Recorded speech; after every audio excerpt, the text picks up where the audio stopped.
Looking for Madden 21 Ultimate Team coins with fast delivery? IG Vault has the cheapest and most reliable coins on the market. Click the link in the description and use coupon code SPORTS for 6% off your order. Oh, what's up YouTube? It's Duke, back here from sportsgamers.com. And we got an absolutely fire Madden 21 tip video for you guys today. I'm about to break down for you an unstoppable money play that can greatly improve your passing game. This is something everyone's going to want to put into their offensive scheme. So, as you guys know, we had the recent Madden 21 update, which basically made it so man coverage is not used nearly as much anymore. Pretty much the majority of players you see online right now are sitting back in some sort of cover 3 zone defense, especially the nickel 3-5 wide. And I'm going to break down a way to absolutely shred this meta that you see online. Now, this is something you guys can use against really any type of defense out there. Cover 2, cover 3, cover 4, whatever. It doesn't really matter, but it does extremely well against the style of defense you're seeing online right now. So the play is actually just called Spacing Switch from Gun Bunch. I know a lot of people run Gun Bunch, so this can be a great money play for you guys to use. Spacing Switch. It's in the Jets playbook. That's pretty much the main offensive book I use is the Jets. It's in some others too. But it's just extremely effective, as you guys can see here, against what most people are going to try to do to you. As you guys know, the pretty much common thing people do is they put their flats for zone drops on 25, their curl flats on 5, and then their hooks on 5. And, you know, they're going to come out in the Mike Blitz 3, and we're just going to go over all the common adjustments you're going to see. So we're going to move the ball back a little bit to get some space to work with. Guys, if you do enjoy my YouTube content, make sure you subscribe to the channel and definitely smash that like button. That does help me out a lot as a creator, be able to continue to do these types of videos for you guys. So, as you guys know, this is pretty much what you're going to see people do. You know, they're probably going to do a double Mabel. This is pretty much what everybody does, and then they just use it in the middle of the field, right? So something like this. So double Mabel basically means that they have the cloud dropping back at about 25 and then the curl flat dropping back at about 5, which means they can take away the quick flat passes as well as the deep sideline passes. Now this play right here destroys it because it attacks the middle of the field, which is what you want to do against this style of cover 3 defense that everyone's using. So we're going to make sure that our bunch is on the wide side of the field. This case, it's going to be on the right since the ball is lined up on the left hash. That means the right side of the field is the wide side of the field. Guys, also, if you're looking to improve your Madden 21 game, quick little shout out to sportsgamers.com. Check out sportsgamers.com. That's where I post all my tips and ebooks. My offensive and defensive schemes are available for sale at sportsgamers.com. Make sure to check us out, man. We'll definitely guarantee to improve your game. So, really just one hot route here. We're just going to put a slot receiver on a post.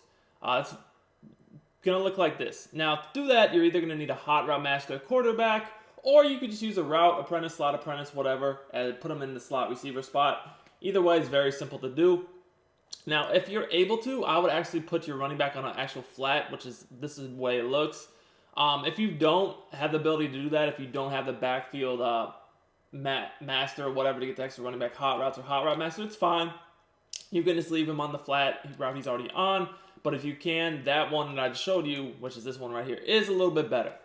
All right, guys, so let's take a look at how this play works. Basically, you're just going to be reading the middle of the field to see what the defense tries to take away with their user over the middle of the field, which is Bobby Wagner.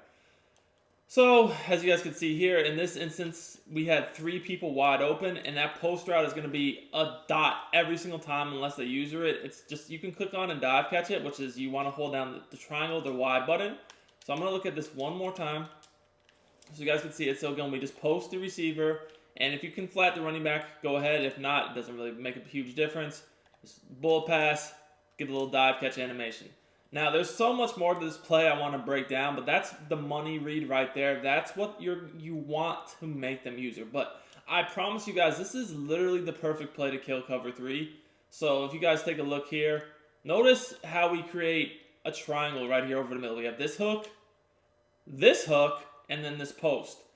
I've talked about this a lot on the channel, but attacking zone defenses, especially with triangle route concepts, is one of the best ways to move the ball in Madden because, or in just football in general, this is real football. There's no way that, you know, especially in Madden, a user can bait you between these 3 routes.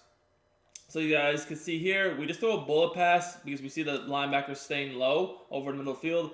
We click on and we hold that aggressive catch button to get this dive catch animation. When I tell you guys, once you get this dive catch animation, it is impossible for the defense to defend. They're not going to be able to get an animation to defend this. This is going to be money in the bank every single time. Super, super glitchy. Now, if they do user that receiver, there's plenty of other things on this play that we're going to look to hit. So that's the great thing about this play, though, is it really does make them user that guy. So let's just put this guy over the middle in a mid-read. Hopefully he guards it decently. Obviously he'll get open at some point.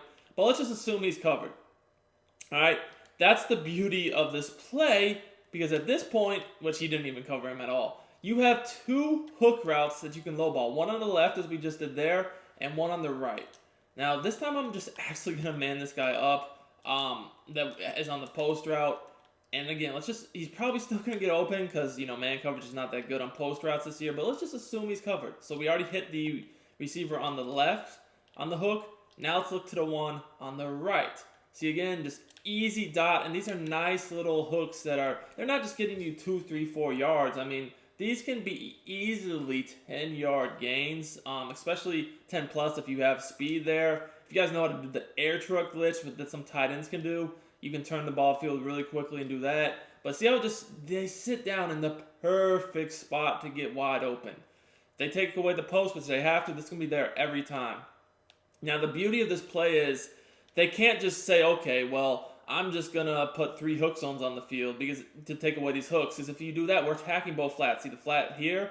This is almost a very similar route to that route that everybody loved months ago out of strong close. How it's just a quick little out-type flat route. And then also the running back. So, you might say to yourself, well, Duke, what if instead of putting the purples, they just go ahead and, put hook zones? Okay. Well, first of all, I'm going to tell you guys right now, you can still lowball against hook zones once you get good at it. But the reason why you can't really do that is that both sides of the field, we're attacking the flats.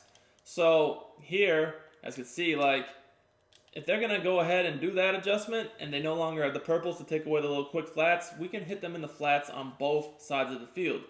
Now, you might say to yourself, well, what if they just play 5-yard flats and don't have 20, 25-yard flats? Well, obviously, if I saw them do that, the next play I'm calling a corner route or a crossing route, and I'm going to get a huge play. So obviously, they can't do that either, because as soon as you see them not guarding the deep sideline, if they were to just have 5-yard flats and a bunch of hook zones, next play, all you do, see that flat and this flat is wide open, all you do is you just call a corner route or a crossing route, and they're going to get popped. Like I said, you can still lowball against hook zones. Even if they have hook zones sitting there, you still can lowball it. It's not something that I would probably do, though, until you practice it and see how to throw those, because it definitely is a little bit tricky. You can't throw it every single time. It depends upon the positioning of the hook zone and a lot of different factors, but it's definitely still something you can do. But see again here, look, bam, easy. Now, that's going to be all day long. They're not going to be able to do that adjustment. So then you're probably saying, well, what if they just rush 2? What if they rush 2? Well, okay, that's fine. So let's say that they rush 2, cover the flats, and then use the post and have the random 3 rec over the middle of the field. Again, doesn't matter at all. Take a look. So the 3 rec, he doesn't cover anybody. You guys could see we could literally throw to either hook route and get upfield. Doesn't really make any sort of a difference at all. We're going to do that again. Just to show you guys that the 3 rec, it kind of just floats in between. It doesn't really actually guard anything. So again, we just post the slot. You can leave the running back flat. If you do have the actual flat, though, it is a little bit better to just hot route that yourself. But look, see how he doesn't guard nothing at all. It's a bluff, basically. Now, I know you guys are wondering, well, I know everybody plays cover 3 online, but what if someone did mix in a cover 2 or a cover 4 or something like that? So the first thing I want to say about attacking cover 2 is most people are going to have their flats in cover 2 on 25, maybe even 30. So when you see cover 2, the flats are probably the first read I would look to, because no one's going to sit in cover 2 with 5, 10-yard flats. So the flats are always going to be a good option against that. Now, what you might see somebody do, though, is if you do that a bunch, maybe they're going to just put their DNs and curl flats and only rush 2 guys, which, honestly, that's not smart to do from cover 2 because just way too much is going to get open for out bounces and such. But let's just say they do that, all right? If they do that, the problem still remains that we have the middle of the field, because when you're playing cover 2, you have to have a middle third, otherwise you can get bombed, and the middle third will not guard the post. So if they guard the hook zones, you guys can see here, first of all, this hook zone is not guarding this hook. This hook is wide open, and so is this post. So it's basically pick your poison. But basically, you just read the middle of the field, and whatever route over the middle they don't guard, you hit. Here we have 2 open, 1, 2. This guy was covered, but let's say that, this guy was just peeled off to guard the post, then we throw one of the underneath hooks. It's really that easy. Now, cover 4, you're probably wondering, what about cover 4? Well, it honestly just depends. Are we talking match cover 4 or just cover 4 drop?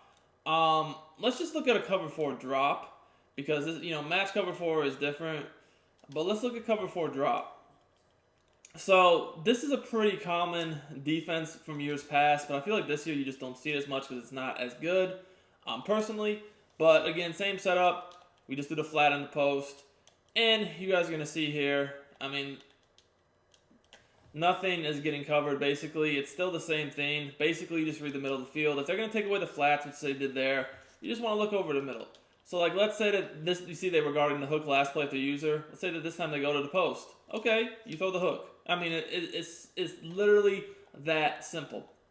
Match cover 4, also going to get dotted up. So let me show you guys match cover 4.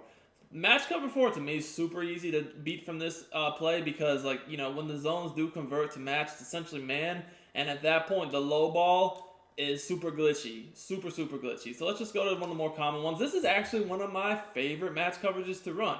Thing is, you just have to know the different ways to run it against different formations. Now, this play right here is actually going to kill this match coverage. So you guys can see same exact defensive setup. And at this point, look. See how I had low ball to the post and both hooks? Neither one of them were covered. Cover 4 match does a really good job against corner routes, and quick flat passes, really. But the middle of the field, it's more vulnerable. So you guys can see here, honestly, you could still throw this flat on this year's game, crazy as it sounds. That's still open. But really what I had here is this hook, the post, and then this hook. So, again, it's pretty much a pick your poison type thing. Who are they going to guard? Guys, let's do that again one more time. And this time I want to point out something to you guys. You don't just have to lowball the post, especially against a situation like this. You can just wait for it to run across the field, and it's going to get really good separation for you guys to hopefully catch in the stride and get a huge gain. So it's not just a low ball route.